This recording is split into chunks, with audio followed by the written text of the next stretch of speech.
Assalamualaikum warahmatullahi wabarakatuh. Bismillahirrahmanirrahim. Walaqad khalaqnakum tsumma sawwarnakum tsumma qulna lil malaikati isjudu li adama fasajadu illa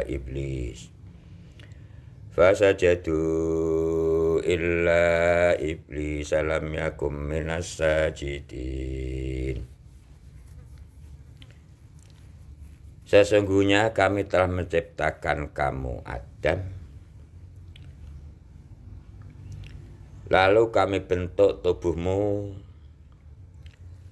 kemudian kami katakan kepada para malaikat, bersujudlah kamu kepada Adam. Maka mereka pun bersujud, kecuali iblis. Dia tidak termasuk mereka yang bersujud.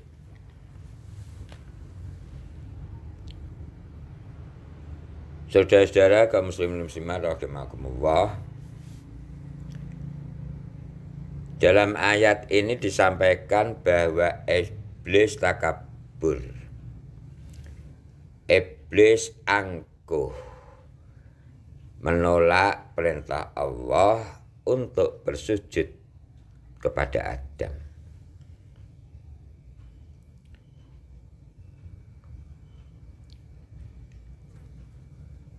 Malaikat taat untuk bersujud kepada Adam. Malaikat hormat kepada Adam. Kenapa? Karena malaikat la ya'sunallaha ma amarahum wa yaf'aluna ma yu'marun. Mereka tidak pernah durhaka kepada Allah, apa yang mereka perintahkan, apa yang mereka diperintahkan, apa yang Allah perintahkan kepada mereka. Wa yaf'aluna ma yu'marun, dan mengerjakan apa yang mereka diperintahkan. Sujud hormat kepada Adam. Tetapi iblis takabur, angkuh, menolak untuk bersujud kepada Adam. Kenapa iblis menolak? Kenapa iblis angkuh? Kenapa iblis tidak mau hormat kepada Nabi Adam? Pada surah Al-A'raf ayat 12 dikatakan, qala ma mana'aka alla tasjuda id amartuk qala ana khairum minhu khalaqtani min nari wa khalaqtahu min tin. Allah berfirman, apakah yang menghalangimu untuk bersujud kepada Adam di waktu aku menyuruhmu? Menjawab iblis, saya lebih baik daripadanya. Engkau ciptakan saya dari api, sedang dia engkau ciptakan dari tanah. Saudara-saudara, dari dua ayat tersebut dapat dipahami bahwa ketika Allah telah ciptakan dan membentuk tubuh Adam, kemudian Allah memerintahkan pada malaikat agar mau bersujud kepada Nabi Adam. Mereka mau bersujud. Para malaikat mau bersujud. Para malaikat mau menghormat kepada Adam. Tetapi iblis tidak mau bersujud.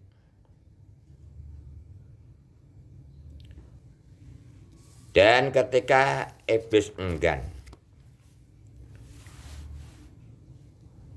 menolak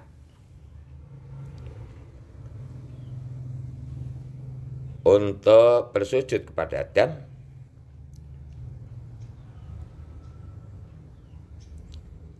kata iblis, aku lebih baik daripada Adam.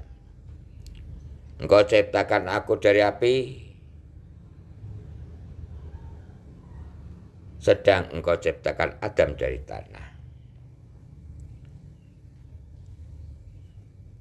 Saudara-saudara,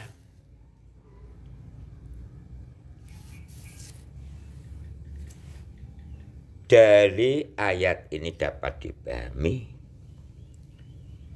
sekurang-kurangnya dua hal. Yang pertama, iblis menolak perintah untuk bersujud, untuk hormat kepada Adam. Yang kedua, iblis buat perbandingan. Kalau iblis lebih baik daripada Adam, alasannya ia tercipta dari api dan Adam tercipta dari tanah. Kalau kita mau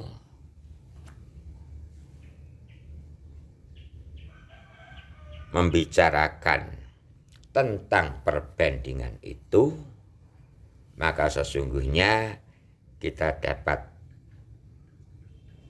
beberapa alasan. Kita dapat menolak, kita dapat mengatakan bahwa perbandingan itu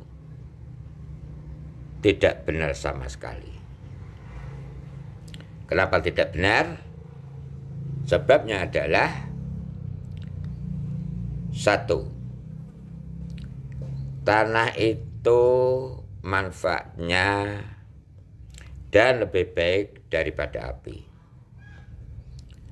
Tanah itu kokoh, memberi pertumbuhan, dijadikan tempat tinggal para hewan-hewan yang ada di dalam tanah, dan dapat dibentuk untuk dimanfaatkan manusia untuk apa saja. Sedangkan api bersifat membakar, berkobar, tidak tentu arah, ringan, cepat menyambar dan membakar yang lainnya. Kadang-kadang kita juga suka membanding-bandingkan seperti kelakuan iblis tadi, seperti kelakuan setan.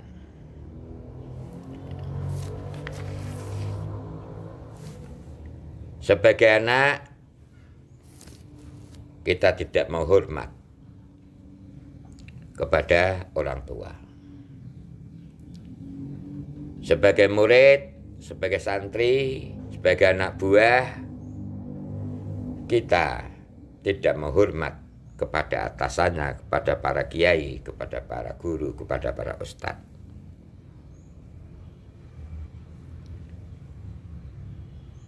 Kita juga suka banding-bandingkan antara satu dengan yang lain, antara A dan B, antara anak pertama, anak kedua, dan lain sebagainya. Kalau kita tidak mau hormat kepada yang lebih tua, tidak mau hormat kepada orang yang lebih pintar, kepada orang yang lebih tinggi derajatnya, sama seperti iblis menolak perintah untuk bersujud kepada Adam.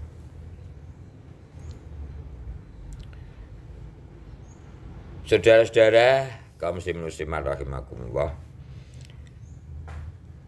ketika iblis menolak perintahnya, menolak perintah Allah untuk bersujud kepada Adam, untuk hormat pada Adam, Allah mengusir iblis dari hadapannya dan diperintahkan untuk keluar dari surga dan turun ke bumi. Dalam surah Al-A'raf ayat 13 Allah berfirman, qala fahbit minha fama yakunu laka an tatakabbaru fiha fakhruj innaka minas shagirin. Allah berfirman, turunlah kamu dari surga itu, karena kamu tidak sepatutnya menyombongkan diri di dalamnya. Maka keluarlah, sesungguhnya kamu termasuk orang-orang yang hina.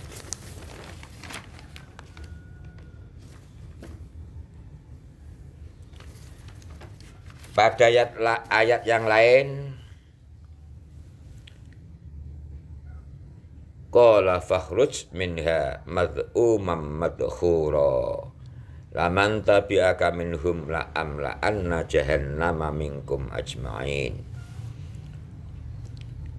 Allah berfirman, keluarlah kamu dari surga itu sebagai orang terhina lagi terusir. Sesungguhnya barang siapa di antara mereka mengikuti kamu, benar-benar aku akan mengisi neraka jahanam dengan kamu semua. Pada surah Al-Hijr ayat 34 di Allah berfirman, qala fakhruj minha fa innaka rajim. Allah berfirman, keluarlah dari surga karena sesungguhnya kamu itu terkutuk.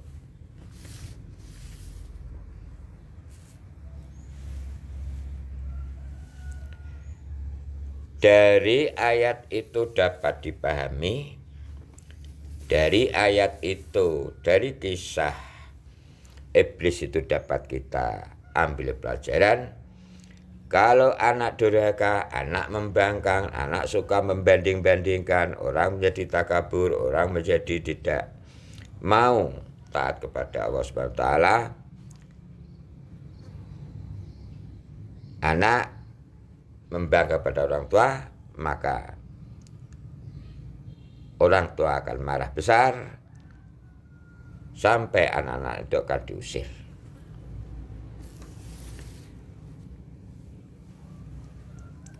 Saudara-saudara, kenapa iblis membangkang? Sesungguhnya siapakah iblis itu? Jenis makhluk apakah iblis itu? Ada dua pendapat. Ibnu Mas'ud, Ibnu Abbas, Sa'id bin Musayyab, dan yang lainnya berpendapat iblis itu pemimpin para malaikat yang ada di langit dunia. Langit yang paling bawah dari 7 lapisan langit.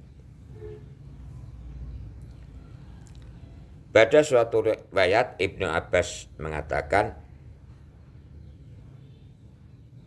iblis masuk dalam kelompok para malaikat yang disebut dengan Al-Hin. Mereka ditugaskan untuk menjaga surga.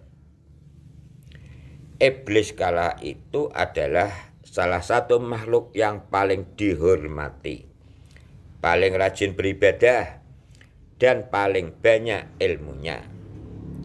Ia berparas rupawan dan memiliki sayap. Namun akhirnya ia menjadi buruk rupa setelah Allah mengusirnya dari surga. Dari dua pendapat ini dikatakan bahwa sesungguhnya iblis itu termasuk malaikat. Namun yang akhirnya diusir dari surga. Pendapat yang kedua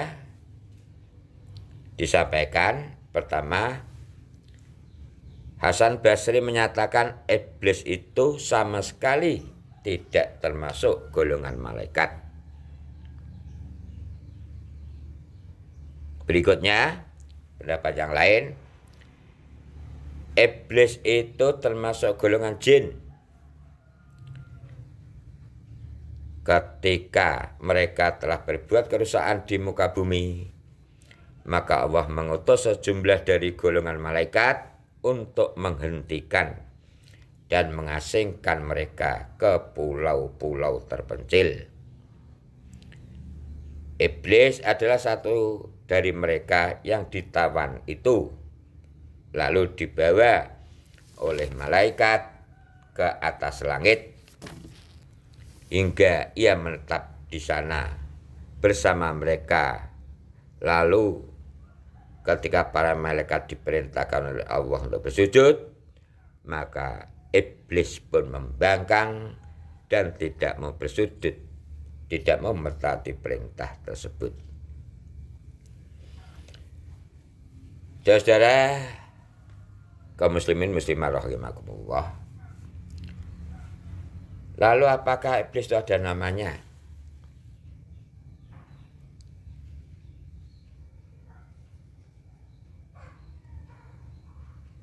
An-Nuqashi mengatakan iblis itu memiliki nama Abu Qurdus.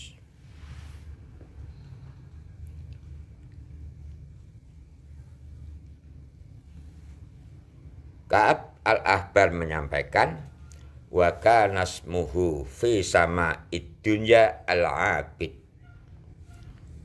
Nama iblis itu di langit dunia namanya al-abid.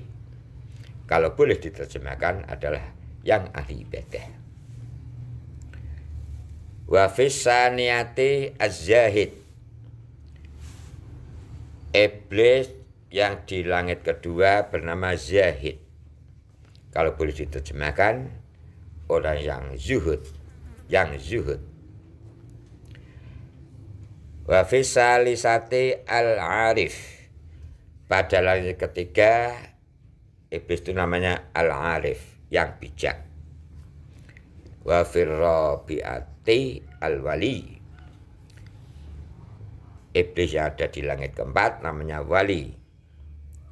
Wa fil khamisati at-taqi. Pada langit kelima iblis itu namanya at-taqi, yang takwa. Wa fis sadisati al-khazin. Pada langit ke-6 namanya khazin. Wa fis sabi'ati azazil. Pada langit ke-7 iblis itu namanya Azazil. Ibnu Abbas juga pernah menyampaikan iblis itu bernama Azazil juga Al-Haris. Saudara-saudara kaum muslimin muslimat rahimakumullah, itulah cerita kisah iblis yang terdapat di surah Al-A'raf ayat 11-12,